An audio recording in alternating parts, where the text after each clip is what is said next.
그들이 오매 사무엘이 엘리압을 보고 마음에 이르기를 여호와의 기름 부으실 자가 과연 주님 앞에 있도다.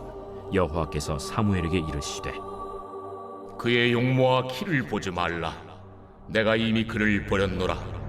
내가 보는 것은 사람과 같지 아니하니 사람은 외모를 보거니와 나 여호와는 중심을 보느니라. 이새가 아비나답을 불러 사무엘 앞을 지나가게 하매 사무엘이 이르되 이도 여호와께서 택하지 아니하셨느니라. 이새가 산마로 지나게 하매 사무엘이 이르되 이도 여호와께서 택하지 아니하셨느니라. 이새가 그의 아들 일곱을 다 사무엘 앞으로 지나가게 하나 사무엘이 이새에게 이르되 여호와께서 이들을 택하지 아니하셨느니라. 내 아들들이 다 여기 있느냐? 아직 막내가 남았는데 그는 양을 지키나이다. 사람을 보내어 그를 데려오라. 그가 여기 오기까지는 우리가 식사 자리에 앉지 아니하겠노라. 이에 사람을 보내어 그를 데려오매 그의 빛이 붉고 눈이 빼어나고 얼굴이 아름답더라. 여호와께서 이르시되 이가 그니 일어나 기름을 부으라. 사무엘이 기름 뿔병을 가져다가 그의 형제 중에서 그에게 부었더니 이날 이후로 다윗이 여호와의 영에게 크게 감동되니라. 사무엘이 떠나서 라마로 가니라. 2022년을 마무리하는 마지막 교직원 예배로 드려지고 있습니다. 올해뿐만이 아니라 매해 연말에는 여러 가지 통계가 발표됩니다. 정말로 많은 통계가 있는데 그중 하나가 세계 10대 스포츠용품 브랜드가 어떤 브랜드였는지를 알려주는 통계도 있습니다. 2022년 세계 10대 스포츠용품 브랜드에서 1위를 차지한 것은 단연코 무엇이었을까요? 나이키였습니다. 나이키는 2위인 아디다스보다 2배 정도 많은 매출을 기록하며 1위를 차지하였습니다.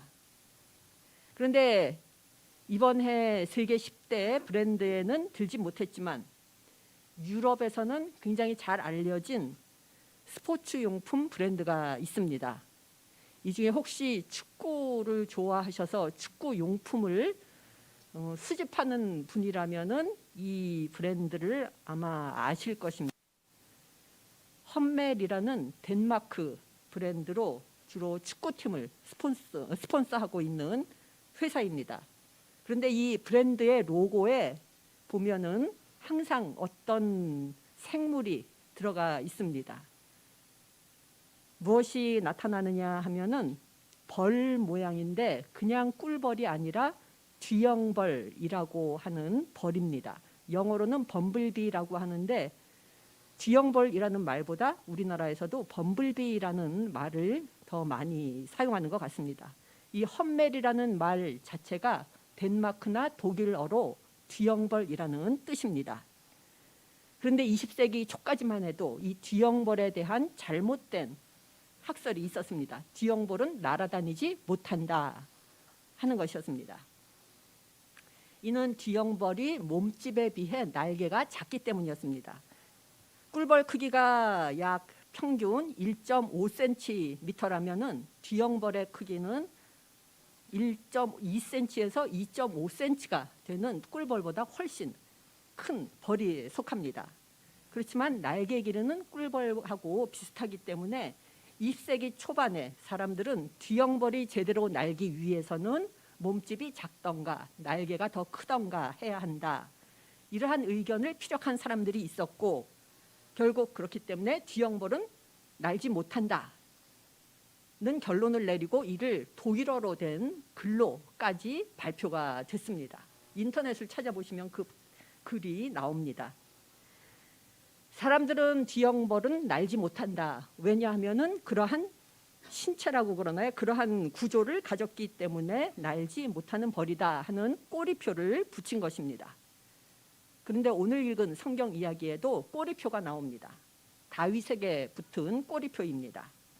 다윗은 아버지인 이새에게 인정받지 못하는 아들이었습니다. 별 볼 일 없었기 때문에 양이나 치는 그러한 아들이었습니다. 재능도 없고 변변치 못한 아들. 그게 다윗에게 붙은 꼬리표였습니다. 그런데 이 꼬리표라는 것을 우리들은 살아가면서 사람들에게 흔히 잘 붙입니다. 키나 몸무게나 그 사람의 외모나 실수, 재능에 따라서 어떤 한 사람에게 꼬리표를 붙이곤 합니다. 그런가 하면 반대로 사람들이 나에게 붙인 꼬리표도 있습니다. 그러나 오늘 성경 말씀 7절에서 이렇게 말하고 있습니다. 용모와 키를 보지 말라.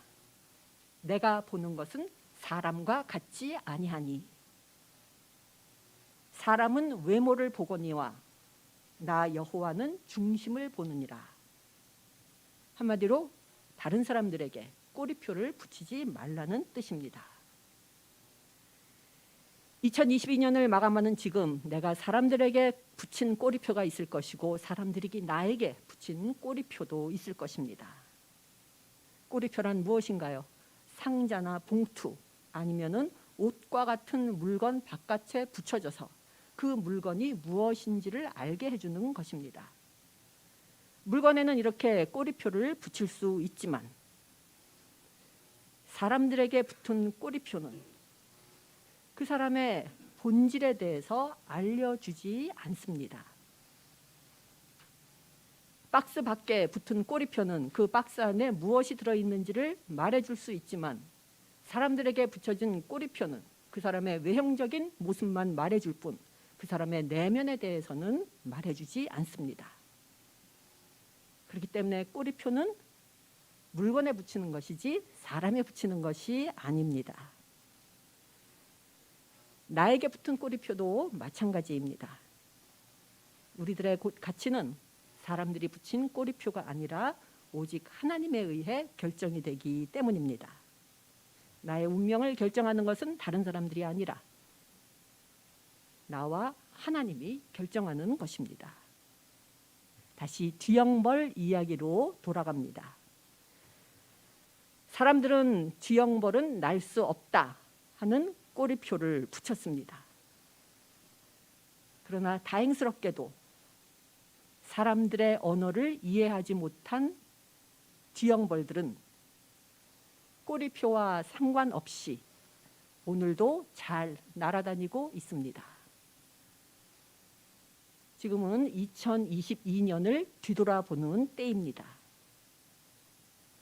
지난 한 해 동안 사람들에 의해 붙여졌던 꼬리표, 그 꼬리표들을 하나하나 제거하심으로써 하나님께서 창조하신 본연의 모습을 회복하시기 바랍니다. 시편 139편 14절의 말씀입니다. 내가 이렇게 빚어진 것이 오묘하고 주님께서 하신 일이 놀라워 이 모든 일로 내가 주님께 감사를 드립니다.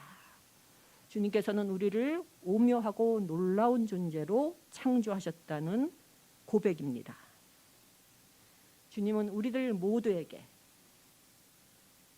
놀라운 씨앗, 위대한 씨앗 하나를 심어 놓아 주셨습니다. 우리 안에 숨겨진 보배입니다. 우리들 모두는 주님께서 심어 놓으신 숨겨진 보배를 품은 주님의 놀라운 걸작품들입니다. 2022년을 마감하는 이번 주 동안 주님께서 우리 안에 심어놓은 이 숨겨진 보배를 발견하시는 한 주가 되심으로 감사와 기쁨이 충만한 가운데 올해 2022년을 마무리하는 저희 모두가 되기를 간절히 바랍니다. 기도하시겠습니다. 저희들을 오묘하고 놀라운 존재로 창조하여 주신 주님,